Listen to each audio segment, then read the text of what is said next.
નમસ્કાર વાલા વિદ્યાર્થી મિત્રો, કેપી કોચિંગમાં આપ સૌનું હાર્દિક સ્વાગત છે. વિદ્યાર્થી મિત્રો, આપણે જોઈ રહ્યા છીએ ધોરણ 5 વિષય કેકારો.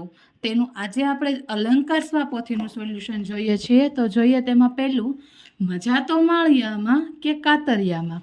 તો આપણે પહેલો પ્રશ્ન છે, કાવ્યમાંથી સમાન અવાજવાળા શબ્દો શોધીને લખો. તો પહેલું છે કેવો, તો જવાબ આવશે એવો. ચોરો તો કે ઉધારો, ડુંગર તો કે કુંવર, ઘણું તો કે તણું જવાબ આવશે. પ્રશ્ન 2, આપેલું વિધાન જે કાવ્ય પંક્તિમાં આવતું હોય તે પંક્તિ લખો. પહેલાનો જવાબ આવશે, જાય ટપી એ ખેતર પાદર, જાય ટપી એ ડુંગર.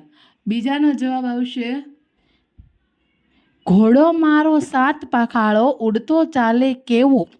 3, જવાબ આવશે, હુકમ કરો ને કરો સવારી, પળનો નહીં ઉધારો. 4, કેડી નહીં ત્યાં કેડી પાડે, જળ જંગલમાં એવો. પ્રશ્ન 3, બિચારી ફિયોના વાર્તા વાંચો અને પ્રશ્નોના જવાબ લખો. પહેલું જવાબ છે, ફિયોનાના દાદા કાને થોડું ઓછું સાંભળતા હતા. ફિયોના પોતાના દાદાને આખા દિવસની રામ કહાણી સંભળાવતી ત્યારે દાદા ઓછું સાંભળવાને લીધે તેને રોકતા નહીં. 2, ફિયોનાને આયાની સાર સંભાળ કેમ ગમતી નહોતી. તો જવાબ આવશે, ફિયોનાની આયાએ તેની સાર સંભાળ માટે એક સમયપત્રક બનાવ્યું હતું. તે મુજબ તેને નાહવું ધોવું, ખાવું પીવું, દિવસમાં 2 વાર કપડાં બદલવા વગેરે બાબતો તેને ગમતી ન હતી. ત્યારબાદ 3, જવાબ છે, ફિયોના કોઈ દિવસ અન્ય બાળકો સાથે ક્યારેય આવી છૂટથી રમી ન હતી, માટે સહેલીઓ સાથે મેળાપ થતા ફિયોનાને ધીંગામસ્તી કરવાની ખૂબ જ મજા પડી હશે. 4, ડોલીના ઘરે જઈને ફિયોનાએ શું શું કર્યું. જવાબ, ડોલીના ઘરે જઈને ફિયોનાએ માળિયામાં ધીંગામસ્તી કરી, સંતા કુકડી અને ચોર સિપાહીની રમત રમી. ડોલીની માતાએ સહેલીઓને એક થાળીમાં સાથે જમાડ્યા. 5માનો જવાબ છે, ફિયોનાએ જ્યારે છાપરા ઉપરથી ચારે બાજુ નજર નાખી ત્યારે તેના ઘરની પાસેનો ટાવર દેખાયો. ત્યારે એને એવું લાગ્યું કે મારું ઘર આટલું નજીક છે હોવા છતાં બહેનપણીઓની જેમ મોજ મસ્તી કરી શકતી ન હતી, તેથી તે આવું બબડતી હશે. 6, ભીખરડા શબ્દ કાને પડતા ફિયોના શું વિચારતી હશે. જવાબ આવશે, ભીખરડા શબ્દ કાને પડતા ફિયોના વિચારતી હશે કે મારી સહેલીઓ ગરીબ હોવાથી આયાએ આમ કહ્યું હશે.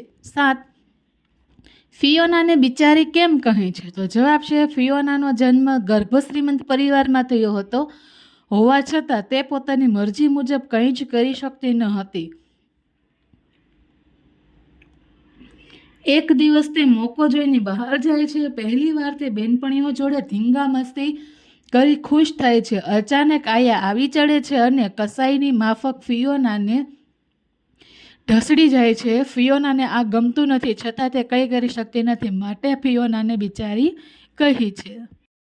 ફિયોનાની મમ્મી, દાદી અને આયાને એક એક સલાહ આપો. પહેલું, ફિયોનાની મમ્મીએ ફિયોનાને શું ગમે છે શું નથી ગમતું તે સમજવું જોઈએ. 2, દાદીએ ફિયોનાની આખા દિવસની વાતો સાંભળવી જોઈએ. અને 3, આયાએ ફિયોનાને બહાર રમવા માટે લઈ જવી જોઈએ. 9, તમે વાર્તાની ફિયોનાની જગ્યાએ હોત તો તેના કરતાં તમે જુદું શું કર્યું હોત, શું ન કર્યું હોત. જવાબ, જો હું વાર્તામાં ફિયોનાની જગ્યાએ હોત તો મમ્મી અને દાદીને તેમના 2 પેઢી પહેલાંના જૂના રૂઢિરિવાજ છોડવા સમજાવું અને તેમને કહું કે મને પણ અન્ય છોકરીઓની જેમ બહાર રમવાની, ધીંગામસ્તી કરવાની છૂટ આપો. આયાના સૂઈ ગયા પછી તે પળનો લાભ લઈ ચોરી છુપીથી હું બહાર ન જાઉં. 10, તમે ઘરે કોની સાથે સૌથી વધુ વાતો કરો છો. કેમ. હું ઘરમાં મારી મમ્મી સાથે સૌથી વધુ વાતો કરું છું. મારી મમ્મી મારી દરેક વાતો ધ્યાનથી સાંભળે છે અને મને યોગ્ય સલાહ આપે છે. 11માનો જવાબ આવશે, મને લંગડી, સંતા કુકડી, ચોર સિપાહી, આંધળો પાટો, નારગેલ જેવી રમતો ગમે છે. 12, જવાબ છે, હું મારી શેરી મહોલ્લામાં રહેતા મારી સાથે ભણતા મિત્રોના ઘરે જાઉં છું. મિત્રો સાથે મજા આવે છે, આથી અમે સાથે મળીને પહેલાં થોડું લેસન કરીએ છીએ અને પછી જુદી જુદી રમતો રમીએ છીએ. 13, ફિયોના જેવી છોકરીને ક્યારે મજા આવે, તે કેવી રીતે ખુશ થાય? જવાબ, ફિયોના જેવી છોકરી કે જે હંમેશા ઘરની 4 દિવાલોમાં રહી હોય, તેને બહારની ખુલ્લી હવામાં મજા આવે. પોતાની ઉંમરની બહેનપણીઓ સાથે રમીને ધીંગા મસ્તી કરીને તે ખુશ થાય.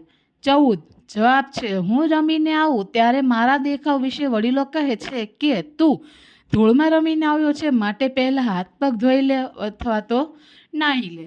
15 માળિયામાં કે અભરાય પર શું શું મુકાય? જવાબ, માળિયામાં કે અભરાય પર ઘરના વધારાના વાસણો, રમકડા, બૂટ ચપ્પલ, મરી મસાલાના ડબ્બાઓ, વધારાના ખોખાઓ વગેરે વસ્તુ મૂકી શકાય છે. 16 તમે શાનાથી વાજ આવી ગયા છો? જવાબ, હું સતત ભણવાના કારણે અને ટ્યુશન તથા પરીક્ષાના સમયપત્રકથી વાજ આવી ગયો છું. 17 તમે તમારા નાના ભાઈ બહેન ક્યારે હેપતાઈ ગયા હતા? હું અને મારી નાની બહેન એકવાર જૂનાગઢ ફરવા ગયા હતા. ત્યાં વાંદરો અચાનક અમારી સામે આવી જતા અમે હેપતાઈ ગયા હતા. 18 તમે ક્યારે પાછા ઘોસતા સૂઈ રહો છો?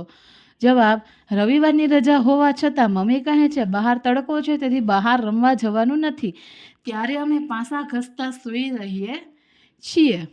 19 તમને કશાકના ભણકારા વાગે છે.